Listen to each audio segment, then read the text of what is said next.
आज के इस वीडियो में हम देखेंगे कि अगर हमें ये प्रेशर वॉल्यूम कर्व दे दिया जाए तो क्या हम ये पहचान पाएंगे कि ये कौन सी वॉल्वुलर डिजीज़ को बता रहा है सर। ठीक है, चला रिकॉर्ड करते हैं आसानी से। देखिए साहब, इसमें वही एक्स एक्सिस पे क्या दे रखा है, लेफ्ट वेंट्रिकल के प्रेशर, सॉरी वाई एक्सिस पे किसकी बात हो रही है, लेफ्ट वेंट्रिकल के प्रेशर की, और एक्स एक्सिस पे किसकी बात हो रही है, लेफ्ट वेंट्रिकल के वॉल्यूम की। यानी कि हमें ये समझ में आ गया ये एक प्रकार का बच्चों प्रेशर वॉल्यूम कर्व है। ठीक है, आए जैसे कि मैंने आपको पिछली वीडियो में बताया था कि ये जो काला वाला कर्व है ये नॉर्मल आदमी के कार्डिक साइकिल का कर्व है, और भाई साहब ये जो लाल वाला कर्व है ये एक ऐसे मरीज के कार्डिक साइकिल का कर्व है जिसको कोई ना कोई वॉल्वुलर डिजीज है। अब कौन सी वॉल्वुलर डिजीज है ये भी हम देखने जा रहे हैं। ठीक है, आए इस कर्व को आसानी से क्या करते हैं, रिकॉर्ड करते हैं। सबसे पहले सबसे आसान चीज़ देखते हैं। मैंने आपको बताया था कि ये वाली जो लाइन होती है ये एंड सिस्टोलिक वॉल्यूम को बता रही है, और ये वाली जो लाइन है ये एंड डायस्टोलिक वॉल्यूम को बता रही है। ठीक है, और कल मैंने आपको बताया था कि एंड सिस्टोलिक वॉल्यूम और एंड डायस्टोलिक वॉल्यूम के बीच की दूरी क्या कहलाती है, स्ट्रोक वॉल्यूम कहलाती है। ठीक है, तो अभी हम इस लाल वाले कर्व के अंदर जाते हैं तो हम एक बात देखते हैं यार सर, यहाँ तो स्ट्रोक वॉल्यूम है ना बहुत ज़्यादा, इसकी इस कर्व की विड्थ तो बहुत ज़्यादा इंक्रीज हो गई, यानी कि यार यहाँ पे स्ट्रोक वॉल्यूम क्या हो चुकी है, इंक्रीज हो चुकी है। तो पहली बात हमें इस कर्व से क्या पता लगी कि साहब यहाँ पर स्ट्रोक वॉल्यूम क्या हो चुकी है, इंक्रीज हो चुकी है। ठीक है, आए दूसरी बात को समझते हैं, तो सुने ध्यान से। दूसरी बात क्या है कि यहाँ पर अपन एक बात देखेंगे कि नॉर्मल कर्व में एंड डायस्टोलिक वॉल्यूम यहाँ पर है और इस वाले कर्व में एंड डायस्टोलिक वॉल्यूम यहाँ पर है। तो इसका मतलब यहाँ पर एंड डायस्टोलिक वॉल्यूम आगे चला गया, यानी कि आगे चला गया, इसका मतलब वॉल्यूम क्या हो गई, इंक्रीज हो गई। तो दूसरी बात हमें क्या पता लगी इस कर्व से कि साहब यहाँ पर एंड डायस्टोलिक वॉल्यूम क्या हो रही है, इंक्रीज हो रही है। ठीक है, दो बातें हमने सीख ली। तीसरी बात हम एक चीज़ देखेंगे कि यहाँ पर ये जो लाइन है ना, ये वाली लाइन, इसको बिल्कुल सीधा आना चाहिए था। ऐसा क्यों? क्योंकि ये लाइन रिप्रेजेंट करती है आइसो वॉल्यूमेट्रिक रिलेक्शन फेज को, जिसके अंदर वॉल्यूम क्या रहती है बेटा, कांस्टेंट। तो ये वॉल्यूम बिल्कुल सीधी लाइन सीधी आनी चाहिए थी, कांस्टेंट वॉल्यूम कांस्टेंट आनी चाहिए थी। लेकिन मैंने एक बात देखी यार, इसके अंदर तो ये देखो ये लाइन ऐसे चली गई, यानी कि ये एंड सिस्टोलिक वॉल्यूम आगे की तरफ चली गई, यानी कि सर यहाँ पर एंड सिस्टोलिक वॉल्यूम भी क्या हो गई, इंक्रीज हो गई। कौन से फेज में, आइसो वॉल्यूमेट्रिक रिलेक्शन के फेज में। तो आओ, तो तीसरी बात अपने अपने हाथ से लिखी कि एंड सिस्टोलिक वॉल्यूम इंक्रीज हो गई, कौन से फेज में, आइसो वॉल्यूमेट्रिक रिलेक्शन के फेज के अंदर। अब ये तीन बातें लेकर अगर मैं मार्केट में घूमा साहब तो मुझे पता लगा ये कौन सी बीमारी के बारे में बता रहा है, ये बता रहा है साहब एओर्टिक रिगर्जिटेशन के बारे में। ठीक है, आए मेरी बातों पर कैसे विश्वास कर लें, समझते आ जाए। देखिए सुने, ये अभी आपके सामने एक चित्र में लेकर आया, मैं इसके अंदर आपको और अंदर लेता चला जाऊंगा, फिर एक बात समझेंगे। देखिए अगर एओर्टिक रिगर्जिटेशन है, क्या है एओर्टिक रिगर्जिटेशन, तो बताएं खून वापस एओर्टा से लेफ्ट वेंट्रिकल में आएगा नहीं आएगा।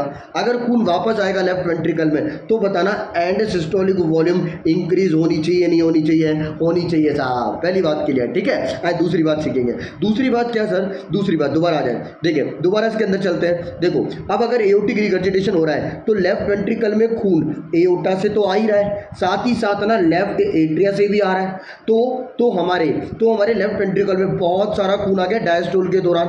तो बताना एंड डायस्टोलिक वॉल्यूम इंक्रीज होगी नहीं होगी साहब, क्योंकि अब मेरे लेफ्ट वेंट्रिकल में दोनों जगह से खून आ रहा है, लेफ्ट एट्रिया से भी आ रहा है और एओर्टा से भी आ रहा है। अगर दोनों जगह से खून आएगा तो एंड डायस्टोलिक वॉल्यूम क्या हो जाएगी, इंक्रीज हो जाएगी। ठीक है साहब, ये बात अपने सीख ली। अब आए तीसरी बात समझते हैं।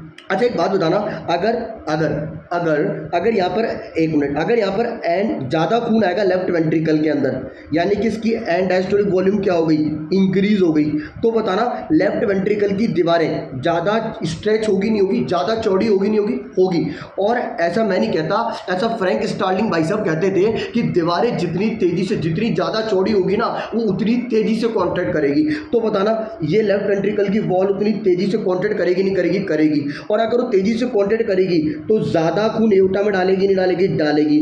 तो बताना स्ट्रोक वॉल्यूम इंक्रीज होनी चाहिए नहीं होनी चाहिए, होनी चाहिए साहब। तो हमने क्या सीखा कि एंड डायस्टोलिक वॉल्यूम इंक्रीज हुई, ठीक है, उससे लेफ्ट वेंट्रिकल की दीवारें चौड़ी हुई, ठीक है। तो फ्रैंक स्टार्लिंग लॉ के हिसाब से दीवारें जितनी ज़्यादा चौड़ी होगी तेजी से कॉन्ट्रैक्ट करेगी, तो खून किसमें ज़्यादा, खून किसमें जाएगा, एओर्टा में जाएगा। तो स्ट्रोक वॉल्यूम भी क्या हो गई साहब, यहाँ पर इंक्रीज हो गई। ठीक है, तीन बातें हम यहाँ तक सीख चुके हैं। चले साहब, उसके बाद अब हम इसका देखेंगे क्या, ब्लड प्रेशर और टाइम वाला कर्व। ठीक है, तो आए तो इसके अंदर देखो मैंने आपको कल ही बताया था कि जो ये लाल वाली लाइन है, कौन सी वाली लाइन है जिसको मैं अभी रेड कलर से मार्क करूंगा, ये रेड वाली लाइन ये एओर्टा के प्रेशर के बारे में बता रही है। और जो ये ब्लू वाली लाइन है, ये ब्लू वाली लाइन ये किसके बारे में बता रही है, लेफ्ट वेंट्रिकल के प्रेशर के बारे में बता रही है। और भाई साहब ये जो हरी वाली लाइन है, ये ग्रीन वाली लाइन, ये लेफ्ट एट्रिया के प्रेशर के बारे में बता रही है। ठीक है, अभी हमारा मेन फोकस रहेगा एओर्टिक प्रेशर के ऊपर। क्यों समझना, यहाँ पर एक चीज़ आप देखोगे कि यहाँ पर एओर्टा के ध्यान सुनना, यहाँ पर एसबीपी जो एओर्टा का प्रेशर ना higher, SBP systolic blood pressure तो यहाँ पर आ रहा है 120, ठीक है। लेकिन अगर मैं ये एओर्टा का ये लोअर प्रेशर है जिसको मैं, ये एओर्टा का लोअर प्रेशर है जिसको मैं इधर लेकर आया, ठीक है, और ये आ रहा है 50, इसको मैंने मान लिया क्या, डायस्टोलिक ब्लड प्रेशर, ठीक है। तो यहाँ पर क्या है, एसबीपी तो एक्चुअली यहाँ पल्स प्रेशर बहुत ज़्यादा इंक्रीज हो गया। मतलब ऐसा क्यों, पहले समझते हैं पल्स प्रेशर क्या होता है। पल्स प्रेशर क्या होता है साहब, एसबीपी माइनस डीबीपी। यहाँ पर क्या होता है, एओर्टिक रिगर्जिटेशन में ना एसबीपी तो बहुत ज़्यादा बढ़ जाता है, सिस्टोलिक ब्लड प्रेशर तो बहुत ज़्यादा बढ़ जाता है और डायस्टोलिक ब्लड प्रेशर कम हो जाता है। तो क्योंकि पॉजिटिव वाली वैल्यू बढ़ गई और नेगेटिव वाली वैल्यू कम हो गई तो पल्स प्रेशर क्या हो गया, इंक्रीज हो गया। और यही बात ये ग्राफ समझाना चाह रहा है। मैं इसको एक बार दोबारा रब करके आपको समझाता हूँ, ध्यान से देखना। देखो ये जो रेड वाला कर्व है ना, इसका मैक्सिमम प्रेशर ये ना, तो ये अपना हो गया एस, एक मिनट, क्या, एस बी पी, ठीक है, सिस्टोलिक ब्लड प्रेशर। और अगर आप इसका ये लोअर कर्व लोगे ये वाला, तो ये हो गया अपना क्या, डी बी पी। ले देकर ये कितना आ रहा है, लेवल ऑफ 40 मान लो, चलो ठीक है। तो यहाँ पर डिफरेंस बहुत ज़्यादा हो गया एस बी पी और डी बी पी के बीच में, ठीक है, क्योंकि एस बी पी तो इंक्रीज हो गया यहाँ पर और डी बी पी क्या हो गया, कम हो गया। तो पल्स प्रेशर क्या हो गया, पल्स प्रेशर क्या आ रहा है, लार्ज आ रहा है, ठीक है। अब हम ये कॉन्सेप्ट समझते हैं कि क्यों एओर्टिक रिगर्जिटेशन में एसबीपी इंक्रीज हो जाता है, ठीक है। तो आओ साहब ध्यान से समझते हैं। देखो अभी आपके साथ ये डायग्राम आ गया है, तो सुनना ध्यान से। अब देखो एक्चुअली अगर एओर्टिक रिगर्जिटेशन होगा तो बताना खून वापस लेफ्ट वेंट्रिकल में आएगा नहीं आएगा, खून वापस, एक सेकंड, हाँ क्या, एक सेकंड, क्या, देखो अगर एओर्टिक रिगर्जिटेशन होगा, अगर एओर्टिक रिगर्जिटेशन होगा तो जो खून होगा ना वो वापस काई में आएगा, लेफ्ट वेंट्रिकल के अंदर आएगा।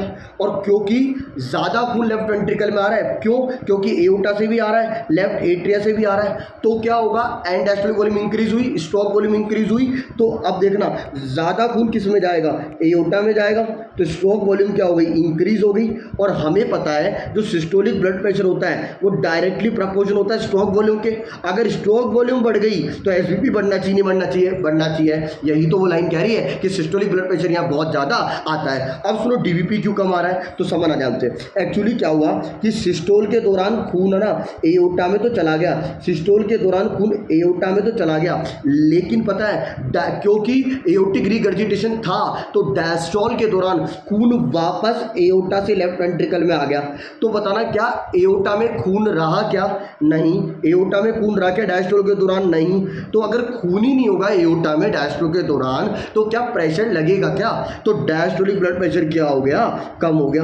ये बात समझ में आती ही नहीं आती है, क्योंकि दोबारा सुनना, एओर्टिक रिगर्जिटेशन में क्या होता है साहब कि जो एओर्टा से खून डायस्टोल के दौरान एओर्टा से खून वापस कहाँ जाता है, वापस लेफ्ट वेंट्रिकल में आ गया। और क्योंकि खून वापस लेफ्ट वेंट्रिकल के अंदर आ गया तो एओर्टा में तो खून है ही नहीं, एओर्टा में तो ब्लड है ही नहीं, तो क्या वो प्रेशर लगा पाएगा क्या, जी नहीं। तो डायस्टोलिक ब्लड प्रेशर क्या हो गया, डिक्रीज। और क्योंकि एसबीपी बढ़ गया और डीबीपी डिक्रीज हो गया तो पल्स प्रेशर तो क्या हो गया, इंक्रीज।